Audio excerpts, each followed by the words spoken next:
Hello and welcome to the Sideboard here for the Players' Championship. I'm Ken Crocker here with Season 2 points leader and notable Jeskai player, Kevin Jones. Kevin, how you doing?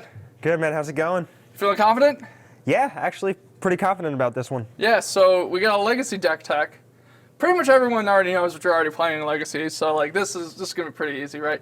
Yeah. For Curse Cat. So, Kevin, there's no Stoneforge Mystic here. You've always played Stoneforge Mystic. Why did we decide to go with Merfolk this time? I chose to play Merfolk because I looked over all the decks that invalidate a lot of cards in your opponent's decks. So like I didn't want to play a fair deck. I thought that Stoneforge Mystic was pretty bad against Storm, pretty medium against Miracles, and like 55-ish against Delver. And I thought it would be fine against Delver, but like there's a lot of unfair decks I expected too.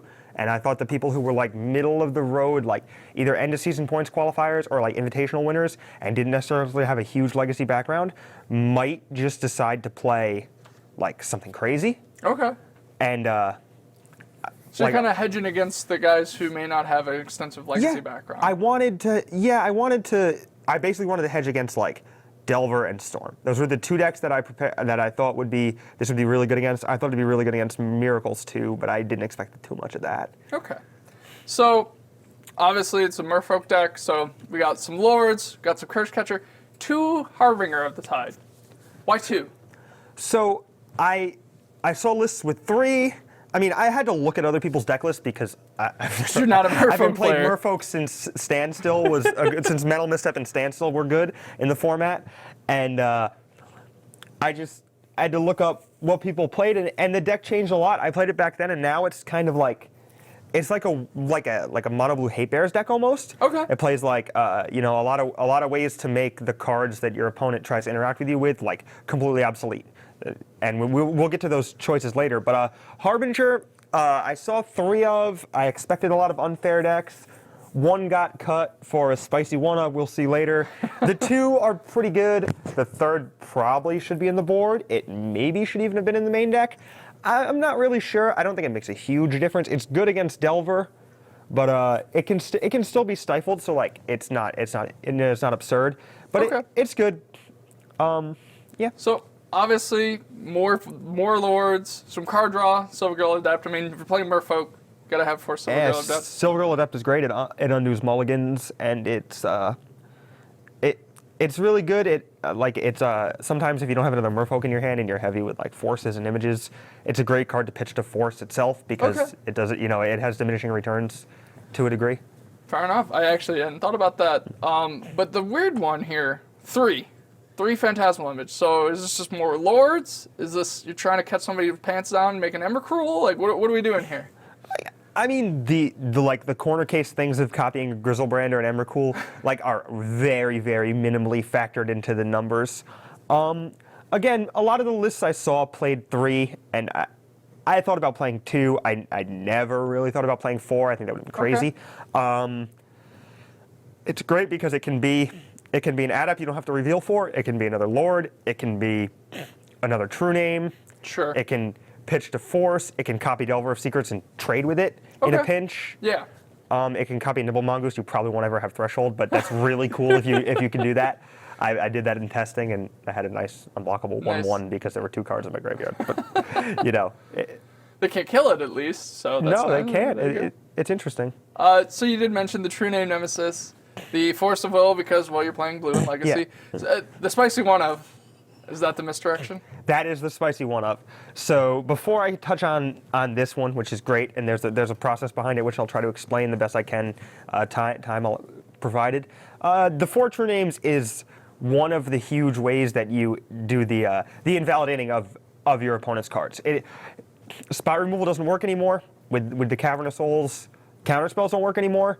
And the game becomes about very few things. It becomes, can they kill you with their deck? Their other plan, their unfair game, or just go over the top? Because if they can't, you have that, and you have more of them, and you have Phantasmal Image. So eventually, they're just going to run out of time. Attacking and blocking don't really matter at all anymore. 7 True Name Nemesis is pretty good. It's pretty good against other creature decks, for sure. All right, so the Misdirection. Spicy 1-of. Yeah. So there's times when you won't want to Force of Will a removal spell, but Force of Willing a removal spell is better than not doing it. So like that's a little weird way to explain it. So like as a 5th force in that you can misdirect the counter spell to the misdirection to resolve your spell is another application for it. But like, so the 3rd Harbinger was there, and I said, I expect, a fair number of Storm decks, maybe a couple other unfair decks. There's no way I'm playing like 3 cards that equate to like just a vanilla 2/2 in my deck. I wanted another added thing against the unfair decks if you're in a counter fight, or if you need to protect something, or you can even redirect a discard spell in a pinch. But also like it allows you to redirect a 1-mana removal spell, or even an uncounterable Abrupt Decay. To their creature, you're getting erased with a Delver, and force your bolt could make the clock into an increment of 3, but misdirect your bolt to your Delver just wins the game. And there's a big difference there. Yeah. Like, it's a card we haven't seen a lot of. We used to see a lot more of it back in the days when everyone was just playing Sneak and Show. It used to just act as like Force of Wills 5 and 6. So it's definitely a spicy one of that might catch some people off guard. So obviously you're going to be running your Aether Vials because, Aether Vial is great. Yeah. And you're running, creatures. So in Legacy, that's what you do. But you're running 4 Chalice. So this one's kind of interesting to me. You're never casting Chalice for 1 on turn 1. You have no ways of doing that. You have no soul lands. You have no Simian Spirit Guides, anything like that. So Chalice for 1, at best, can come down on turn 2. So what decks is Chalice in here for? Okay, so the Vials and the Chalices are more of the invalidate your opponent's cards plan. So Vial obviously makes counterspells look pretty silly. Sure. When you're deploying 2 creatures per turn with a Cavern and a Vial that are both uncounterable, it changes the number of things that matter. Your opponent can have raw card advantage, they can have superior card quality, but none of that matters because you just have critical mass of all these things that they can't really interact with. So like that was kind of the plan behind playing the deck, and there were some other decks that I think do that well, like Painter can do that, Welder Mud or Mono Brown can do that. They're like the Stompy, the Mono Red Stompy deck, the Mogcatcher deck. Those decks can do that. And I thought about playing those decks too for this reason, because I think this is a good plan to have for this weekend. And the Chalices are they're great against Storm, obviously. If you don't die on turn 1, which you usually don't, because they know you have Force of Will in your deck, they need to test the waters with a removal spell. Or like a Cabal Therapy naming. Yeah, Cabal Therapy naming. You got to pick between Force and Chalice. Yeah, so like having another thing that you can also deploy proactively, you can just put it into play, and then it makes their subsequent draws bad, is great. And also, it's great against Delver decks too. They have obviously a disgustingly high density of 1-mana spells, so you can just play this, and even if it eats a counter spell, it still takes a turn off of both people interaction. A lot of times it eats a daze, which is almost better than resolving in some situations, because like you set them back a land, and then you get to you have a bunch of basic islands in your deck, so they can't always waste you, and you can just play on 2 things in the next turn, and they got to almost like a tempo play then. Yeah, it can be a tempo play. It can also just be like a slam down win the game play. I played it on 2 against Storm, and he had a bunch of rituals, and then his Infernal Tutor was locked out in testing, and he just I just tapped 4 mana and won the game. He went through all of it, and he was like, wait, I can't win anymore. And I was like, oh, yeah. That's why I did that instead of doing it on 1. But yeah, it's good. All right, so you mentioned that you're Cavern of Souls, so you're running 4 Cavern. Obviously, for Mutavault's a staple in any kind of Merfolk deck like this, but you're only running 2 Wasteland. So why only 2? So, so the 4 Cavern is a necessity. You need to make your spells uncounterable. There's free counter spells in the format that can take back the play or what have you, or steal tempo from you. And the Cavern ensures that that you can do that, and you don't even necessarily play it on turn 1 all the time. Sure. Like you would play, Island and Vial, or even Island and Curse Catcher if you don't have Vial, and make sure that you don't get wasted, and you can play Cavern into 2-drop immediately. Cavern or even, Lord. in some situations, Cavern into 3-drop into True Name. Okay. So the Cavern's a necessity. The Mutavault goes without saying. It's great. It's extra creatures. It's instantly a 3/3 with the lords, which means that you don't always have to attack with your lord if you want to pressure them, and you don't have to worry about them like going removal spell on your other lord block or whatever. So yeah, so Mutavolt's great here. It gives you things to do with your mana. You are a 21 land deck with no fetches. Sure. So you can flood the longer the game goes. So Mutavolt's amazing here. Wasteland ended up being the colorless utility land that got the short end of the stick because these two are both so good and so good in multiples to a degree. Your second cavern can name Illusion if you want to image people, or it can just just name Merfolk again because the first one got wasted or whatever. Sure. And the second Mutavault is just still a creature. It's great. You sometimes want to draw one Wasteland. Most of the decks that are Wastelanding you are, aggressive Delver strategies and get their threat into play early and then Wasteland you aggressively and proactively, and your Wastelanding them would be retroactive and behind the ball. Okay. So I didn't like Wasteland too much in that matchup. You can randomly snipe their land when you're flooded and get 2 turns ahead because of it. But the Wastelands are there for for stuff like Maze of Ith, for lands, it's just a solid play. You have 11 main basic islands in the deck, and have you mentioned that. Yeah, you had some room for utility lands, so the two Wastelands are fine. All right, so let's go to the sideboard. So you said that you basically picked this deck as a metagame call. So obviously the sideboard's pretty important too. So sideboarding right now, you have 2 Grafdigger's Cage, 2 Pithing Needle, 2 Dismember. Grafdigger's Cage seems like it's kind of basically Storm/Elves, Hate. We've seen Grafdigger's Cage a lot. Pithing Needle could basically name anything. No big deal there. It's the 2 Dismember. Are those for Tarmogoyfs? Is that what we're looking to dodge here with the Dismember? So real quick, Cage, the basic point of Cage was to obviously hose Elves, obviously hose Reanimator, and then indirectly hose Storm in that it stops Past in Flames. Sure. And what you would do is you'd put some early pressure with your creatures, and then you'd have to expend some Curse Catchers and some resources to force them and spike them and stop them from going off. So what Cage sought to do is to spread their Abrupt Decays a little thinner post board, and also to allow you to force them to go off with Ad Nauseam at 7 or 8. Oh, okay. Because then they can't go off with Past in Flames, so their life total matters again. So the early chip damage that you got in becomes relevant and can be worth a card instead of them just going off at 6 and not caring what you did for the first 4 turns. Yeah. And Needle is for Sensei's top, so Terminus can't get miracled, and they just can't really beat your uncounterable creatures.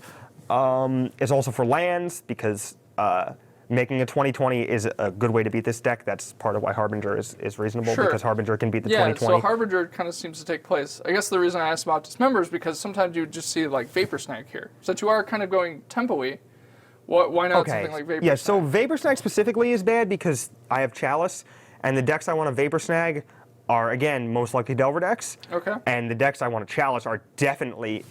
Delver decks fall into the category of decks that I want to Chalice. So... consequentially, Dismember is good because you can fight for it with your own counterspells. It, in a pinch, can kill a Delver of Secrets. I really don't like to be in that position necessarily. Sure. Submerge is much better at that if they have green mana, or just Harbinger, or counter it.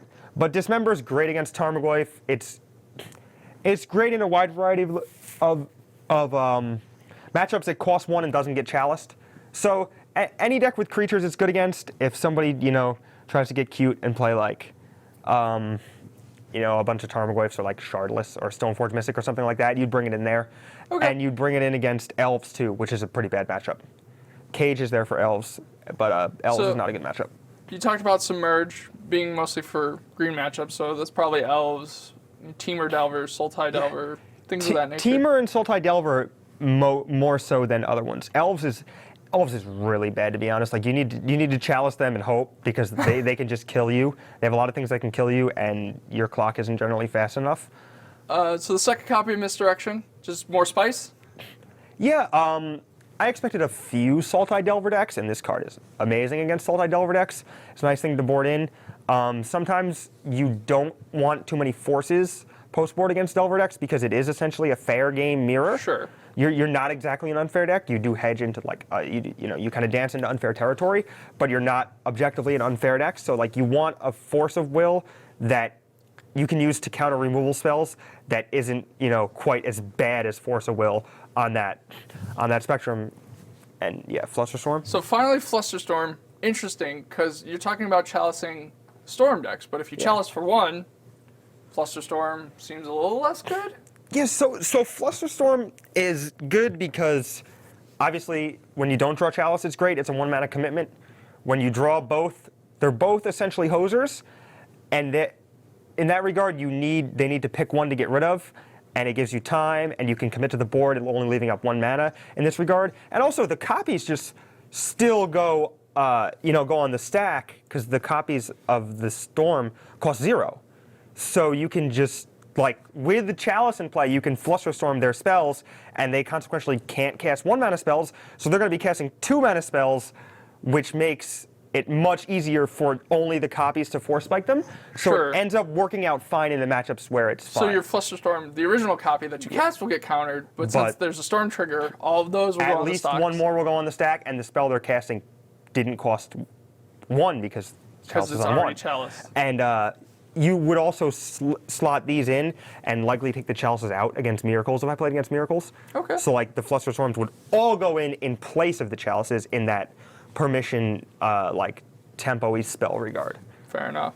And then finally, we have another Umazao Jide and a Kira Great Class Spinner. So normally this is in the main deck of a lot of Merfolk decks. So why did you decide to have it in the sideboard? So I didn't see it in the main deck of any Legacy Merfolk decks. It's a staple as like a 2-ish of in the main deck of modern Merfolk decks for sure. But the card pool is a little bigger, and Force of Will obviously takes away from the things. You can't really have it all. I mean, when you're playing Merfolk, sometimes you feel like you can't really have any of it. But playing mono blue, so yeah, but no brainstorms. Kira is fine in a lot of matchups. It can, in testing, I vialed it in or cast it off Cavern and just blocked a Flip Delver and was absolutely happy to be able to do that. And that was fine too. And even if it ends up filling that role a lot, that's okay. It's great against Abrupt Decay. It's just really good in a lot of those situations. And when you want to board out a couple things that aren't so great, like maybe a couple Chalices in some situations, or maybe a couple Forces, it's great to add something in. It's more threat density at that It's point. never an A+ really in Legacy, because people can usually switch into interacting in a different axis. If they can't bolt your stuff, they'll just try to kill you or whatever. But it can be a solid B+ sometimes, and I mean, solid B+. It's only a 2 of. From Kevin Jones, a solid B+ from Kira. It's a strong medium. This is strong. Well, Kevin, I'm sure you're going to catch a lot of people off guard with this, because you're not playing Stoneforge Mystic. No Nahiris in the sideboard, no lightning bolts. So, was the goal, because you were here last year, so was the goal this year to try to catch more people off guard with this deck choice? I had a great Legacy choice last year. I just got beat so bad I didn't get to play it. But for what it's worth, yeah, I thought it would be a good choice. I think it's tough to metagame for this tournament. I think a few people might have gotten, the theoretical leaps that led to playing something ridiculous like Mud or Mog Catcher Stompy or Merfolk. But Merfolk ended up being like the closest, The least ridiculous. Yeah, the least ridiculous in that it still had Force of Will, it still had like some card selection and some reasonable fair game thing. It's like the thinking man's mono red stacks, I guess. It's the best way to describe it. Thinking man's, you guys heard it here first. Yeah. Thinking red, mono red stacks. I guess we're still gonna call it Merfolk. Yeah, please don't call it that. Kevin, thanks for taking the time to size it for the sideboard. No we really problem, appreciate man. it. Thank you, I appreciate it. Good luck. Thank you you. guys stay tuned for more action here at the Players Championship.